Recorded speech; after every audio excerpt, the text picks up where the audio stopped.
Okay,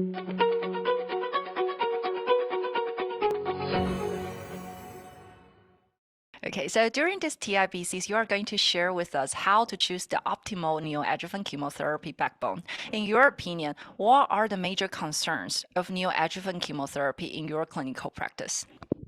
Well, these are two different questions, basically. The major concern is still that the cancer, from the patient's perspective, that the cancer is still in the body and we are only giving chemotherapy, and why don't we take it out?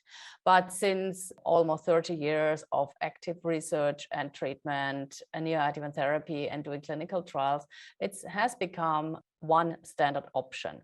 And I think there are only two main issues left, what to do with those patients, and this is really only 1 or 2% who progress during the treatment.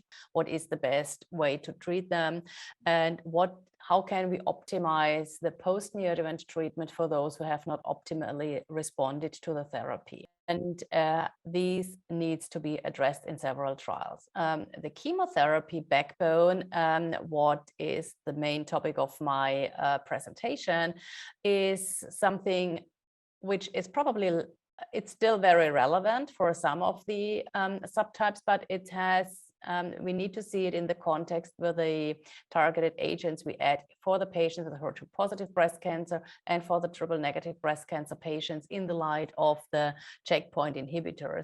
Because